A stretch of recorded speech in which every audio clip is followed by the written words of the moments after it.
आज हम आप लोगों के लिए एक बहुत इंटरेस्टिंग कहानी लाए हैं।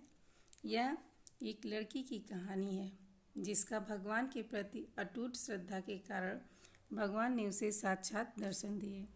कहानी शुरू करते हैं।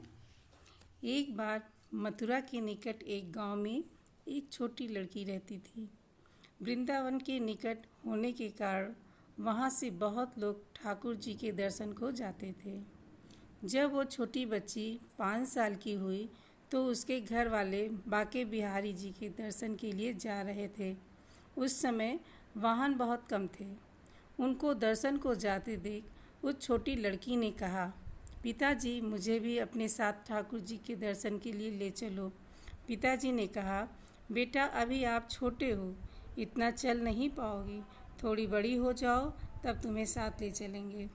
कुछ समय बीता। जब वे 7 साल की हुई तो फिर घर वालों का किसी कारणवश वृंदावन जाना हुआ। फिर उसी बच्ची ने कहा, पिताजी आप मुझे भी साथ ले चलो ठाकुर जी के दर्शन के लिए। लेकिन किसी कारणवश वो उसको ना ले जा सके। बच्ची के मन में ठाकुर जी के प्रति बहुत गहरा प्रेम था। वह बस उनका मन से चिंतन करती रहती थी। दुखी भी होती थी कि आज तक ठाकुर जी के दर्शन को ना जा सकी। गांव में उसके सभी सहपाठी दोस्त प्रभु जी के दर्शन कर चुके थे। जब वो सब ठाकुर जी के मंदिर और उनके रूप का वर्णन करते तो इस बच्ची के मन में दर्शन की ललक और भी बढ़ जाती। समय अपने पंख लगा के बढ़ता गया। कहीं अवसर मिल जाने के पर शायद उसके भाग्य में ठाकुर जी के दर्शन नहीं लिखे थे। जब वो 17 साल की हुई तो उसके पिता को उसके विवाह की चिंता हो गई। उसका विवाह तय हो गया। संयोग कहो या उसका ठाकुर जी के प्रति प्रेम के कारण उसका विवाह वृंदावन के सबसे पास वाले गांव में हो गया। वह लड़की बहुत प्रसन्न थी कि अब तो उसको भी ठाकुर जी के दर्शन होंगे। जब विवाह संपन्न हुआ तो वह अपने ससुराल गई। फिर रस्म निभाने के लिए वापस अपने घर आई। 1-2 दिन बाद वो और उसके पति जब वापस अपने घर जा रहे थे तो बीच में यमुना नदी पर उसके पति बोले, तुम कुछ देर इधर बैठो, मैं यमुना में स्नान करके आता हूँ। उस लड़की का चिंतन अब ठाकुर जी की तरफ चला गया। उसने सोचने लगी कि कब ठाकुर जी के दर्शन होंगे। उस लड़की ने लंबा घूंघट निकाल रखा क्योंकि ससुराल है और वहीं बैठ गई। फिर वो मन ही मन विचार करने लगी कि देखो ठाकुर जी कितनी कृपा है, उन्हें मैं बचपन से याद करती हूँ और दर्शन के लिए लालायित थी। उनकी कृपा से मेरा विवाह श्री धाम वृंदावन के नज़दीक ही हो गया। पर मैं इतने सालों से ठाकुर जी को मानती हूँ पर अब तक उनसे कोई भी रिश्ता नहीं जोड़ा। फिर सोचने लगी, ठाकुर जी की उम्र क्या हो सकती है। मेरे हिसाब से लगभग 17 वर्ष की ही होगी। मेरे पति 21 वर्ष के हैं, उनसे थोड़ी ही छोटे होंगे, इसलिए वो मेरे पति के छोटे भाई की तरह हुए तो मेरे देवर की तरह। लो आज से ठाकुर जी मेरे देवर होंगे।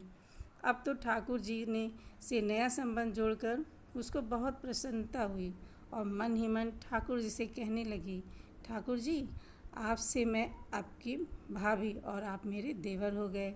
पर वो समय कब आएगा जब आप मुझे भाभी भाभी कहकर पुकारेंगे। जब वो किशोरी ये सब सोच रही थी तभी एक किशोरावस्था का सांवला सा लड़का उधर आ गया और कहने लगा, भाभी भाभी। लड़की अचानक अपने भाव से बाहर आई और सोचने लगी, वृंदावन में तो मैं नहीं हूँ, फिर ये भाभी कहकर पुकारने वाला कौन है। वो नहीं थी, इसलिए घूंघट उठाकर भी नहीं देखी कि गांव के किसी बड़े बूढ़े देख लिया तो बड़ी बदनामी होगी। जब बालक बार बार कहता पर वह उत्तर ही न देती, बालक उसके और पास आया और कहा, भाभी थोड़ा अपना चेहरा तो दिखा दो। अब तो वह सोचने लगी, अरे ये बालक तो बहुत जिद कर रहा है, इसलिए उसने और कस के अपना घूंघट पकड़कर बैठ गई कि कहीं घूंघट उठाकर देख न ले।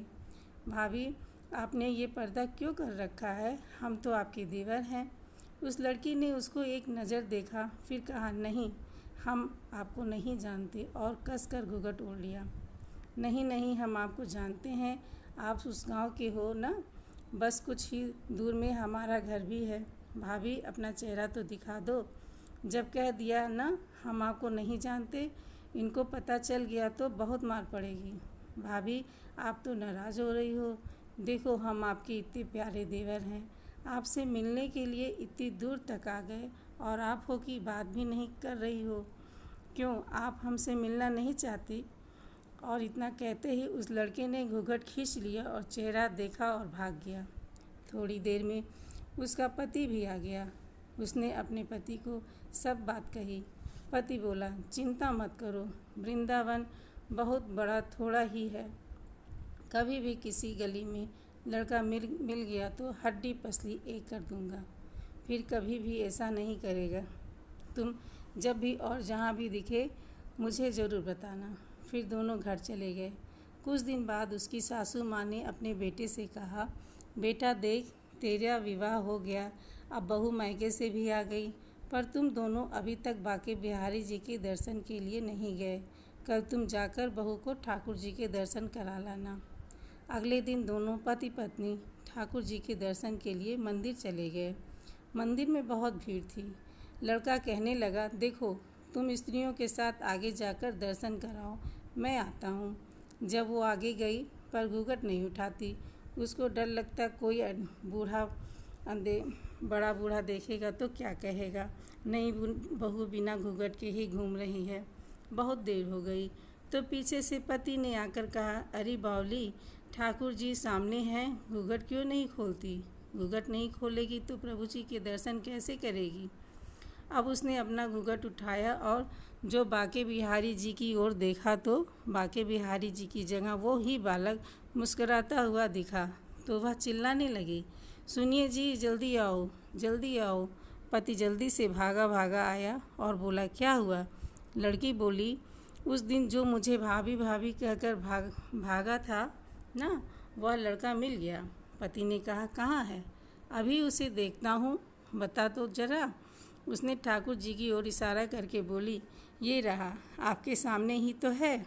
उसके पति ने जब देखा तो अवाक ही रह गया और वहीं मंदिर में ही अपनी पत्नी के चरणों में गिर पड़ा और बोला, तुम बहुत धन्य हो, वास्तव में तुम्हारे हृदय में सच्चा भाव ठाकुर जी के प्रति है। हमने इतने वर्षों से वृंदावन में हैं, पर आज तक हमें उनके दर्शन नहीं हुए और तेरा भाव इतना उच्च है कि ठाकुर जी ने तुम्हें दर्शन दिए। ठाकुर जी से सच्ची प्रेम से जो भी रिश्ता करो तो ठाकुर जी उसे ज़रूर निभाते हैं। और इस कहानी में ठाकुर जी ने देवर का संबंध उस लड़की के साथ निभाया। बोलिए सब राधे राधे। आपको कहानी अच्छी लगी हो तो इसको सब्सक्राइब लाइक ज़रूर करें और अपने मित्रों के साथ शेयर करें, जिससे हम आपके लिए और अच्छी अच्छी कहानी लाएं। धन्यवाद।